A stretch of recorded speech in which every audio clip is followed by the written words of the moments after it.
Let's keep going with seam finishes. This time we're talking about a flat felled seam. Now, a flat felled seam starts similarly to a French seam in the sense that we first sew things wrong sides together, and now my seam allowances are peeking out to the right side of my fabric. And before I do anything else, I am just going to iron my flat felt seam, first flat like this, and then press the seam allowances open like this. Now here is the odd part of a flat felt seam. I can decide whether I want the seam to go this way or I want the seam to go the other way, that way.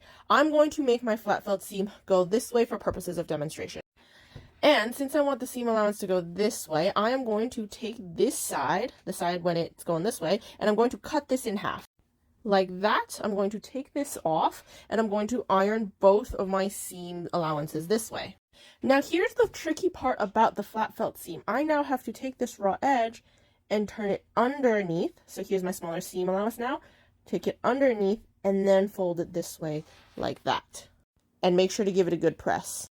So what you'll see now is the stitching from your initial line of stitching, your bigger seam allowance and your smaller seam allowance underneath it.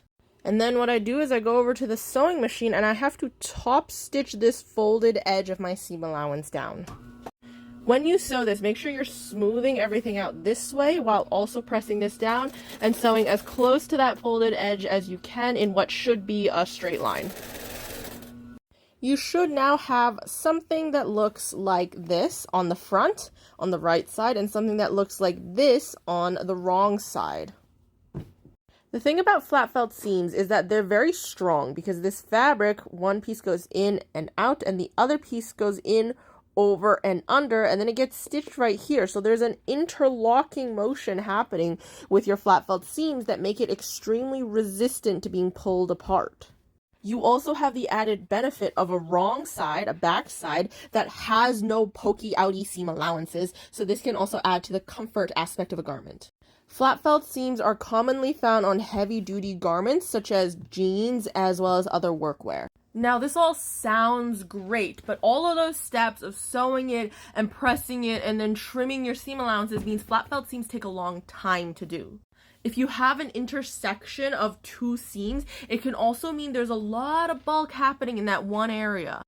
And it can make adding things like pockets and inseam pockets extremely difficult and a major headache since the seam allowances are doing weird stuff. And since this has to be top stitched, sewing the two side seams of a pair of pants can be very difficult when it's a cylinder. As well as if your top stitching is crooked at all, it will be very noticeable. I hope this helps. Good luck with your seam finishes. We'll go over a different one tomorrow.